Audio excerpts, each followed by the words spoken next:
All right, welcome back to the Onebar and Lupagus show. I'm Onebar with Lupagus. In this episode, we're going to talk about surprise picks. The Vikings can make it 24. Look at that. Who's that guy calling? Maybe it's a surprise.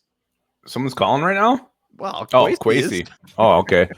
Speaking of surprises, a birthday surprise for Onebar. Happy 45th to you, sir. Wow. Thank you. Thank you. Would you like to sing or not? No, not interested. Well, I appreciate that. Yeah, maybe, you know what? Maybe one of these picks would be a great birthday present. Maybe it'd be a horrible present. Let us know down in the comments and hit that sub button. What do you think?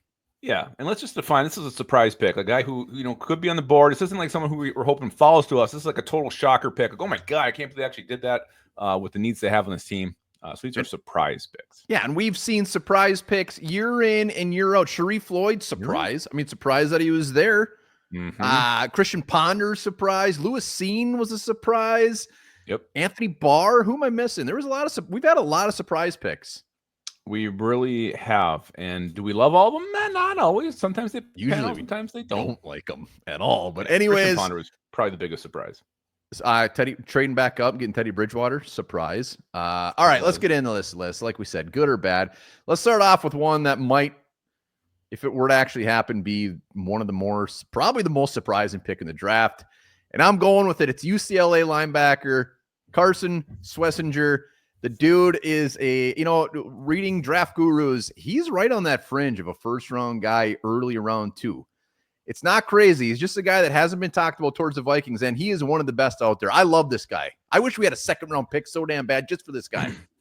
Yeah, picking him at 24 would be definitely a shock, but you look at him, they call him a hound dog in pursuit. Like, he just has a sniffer for the football and also grades up very well as far as a coverage linebacker goes. So he's everything the Vikings would want pairing next to Blake Cashman, 3-down backer. It makes sense on paper, but does it make sense at 24? And if it happened, it would definitely be a shock. Look at the Vikings' needs. Like, I would love this because a lot of needs have been filled. This is a spot that could definitely be improved upon day one. The dude is going to be a stud. The only thing with him is he's got 1 year of production. He's been a backup, and all of a sudden they threw him in this year, and boom. Oh, shit. He should have been playing all these years, and he's awesome. I would love it. Him and Cash Money. He's handsome, too. He's all right. He's not the worst I've ever seen. Let's go another one, a surprise one. This one I gotta give Coda love on this one because she was on the show. She brought this name up first at 24. We all kind of made fun of her, but it seems like there's a little bit of steam here. Not much. Fun of Coda? We had to. Had to. Tight end Colston Loveland from Michigan, JJ McCarthy's boy. Why would it be a surprise? Number one, he might not. If it makes it 24 would be kind of a shock. He sees a dynamic pass catching tight end, but also with TJ Hawkinson here, Josh Oliver here. Could you imagine actually using pick 24 at the tight end position? Does that mean TJ Hawkinson's going to be traded? Who knows? But I don't think this one, it'd be a surprise, but I don't think it's all the realm of possibility at all. No, there's people that have him as like a top 5 player in this draft. Mm-hmm. And if the Vikings were to get him at 24, he's our best tight end on our roster. Wow. I'm all for it. He's a big-bodied wide receiver that just happens to be a tight end. He's huge. He's never going to be a great blocker. And he's going to light up the stat sheets. He's going to light up opposing linebackers wherever he goes. And I don't think it's that crazy. Just nobody's talking about it except for Coda, who you should be nice to. It would be fun as hell. Remember the Eagles? They drafted they drafted Goddard. I mean, they went balls to the wall and bam, no, pretty good. Let's not forget, he's already got chemistry with JJ McCarthy. They know each other. They probably showered together many times. Seen what each other can do with their origami.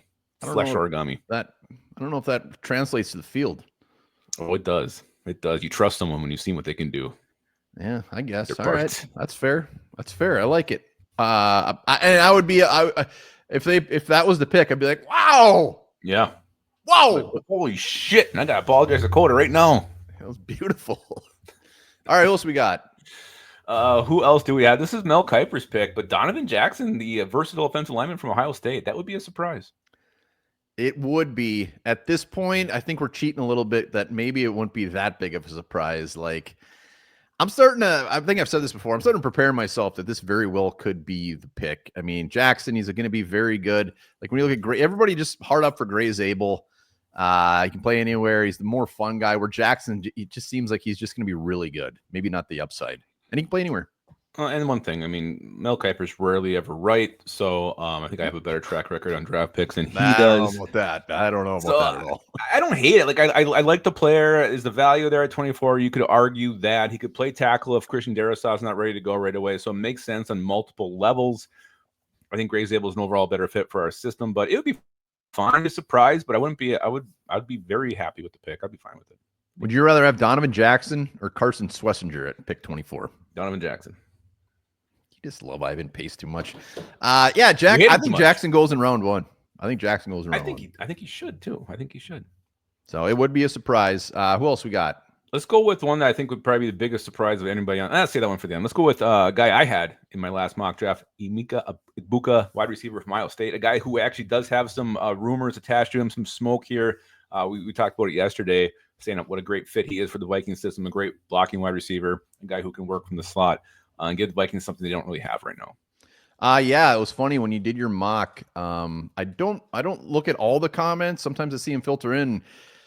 They were being very unkind. So I'm like, who the hell did he have us taken? So I went and looked. I'm like, oh, all right, it'll be a surprise. It makes sense. But that was the whole theme. No, I'm not saying. I'm just saying, like, I was like, people were so upset. I figured it was like something just absolutely horrible. But yeah, it would be a surprise. I like it. I think he's a day one, like Swessinger, who we won't take, but it's a day one impact player who's going to help this team out of the slot. Boom. He's going to be very good. Good size out of the slot. Boom. I think you need to do a members only vid of what you and Carson Swessinger would do on a day date. The whole thing. I just wish if the Vikings were to trade back like out of round 1 and then recoup a round 2 pick on top of their other pick and got Swessinger, man. I mean, I could. Maybe early morning coffee. Maybe you guys going to walk, push each other in the swings before. I don't know. I don't think you'd like to really talk to me that much. I don't think I'd offer much to the conversation. All right, let's go to the next one. And this isn't any knock on the player at all, but it's the position to me. But James Pierce, the edge rusher from Tennessee. Could you imagine the Vikings took him at 24, another edge rusher? What the hell is happening here? No, nobody's gonna like this. But you got to look at the value at 24. This guy is all over the place, and the value is just so huge. We lost Patrick Jones. Jihad Ward didn't come back. And Dallas Turner still, I mean, unfortunately, is a little bit of a question mark. Not that they're giving up on him, but they could just be like, this guy has no right being here. We had him as the 7th best player on our board. We're taking him. He's a freak. He's an absolute freak. Tested off the charts. The production's there. There's some questions about his character. That's kind of the one thing that he's got knocked on him, but which is why he could be there at 24. But yeah, and that's one thing. You never have enough good edge rushers, and him in rotation with Turner and the Ginker and Grenard. I mean, it gets your parts tingling. Yeah, and Flores would probably be all for it. He'd be clamoring for it. And just to add another piece to his defense that looks to be fairly scary. So never say never. It'd be weird because you're improving an area that's already strong, which would make this a surprise. My beer would be I would throw it against the room. I'd spaz. I'd have a little spaz issue there. If that's the case, trade down. But like I said, maybe these guys, I mean, Kwesi said it multiple times. We're going value. We're going, like, it sounds like they're just taking the best player. He was so relaxed. He was going to get shit-faced at the pool. He didn't even care. Didn't even care. He didn't care about the draft. We're taking James Pierce. We don't give a shit. We don't care. We're going to win the Super Bowl. And then we're going to trade up in the round 2 and take Carson Swessinger. Yeah, we know. Those are our surprise picks at 24. Let us know. Give us some surprise picks down in the comments. Again, happy birthday, Onebar. And remember this. High heels were originally invented for men.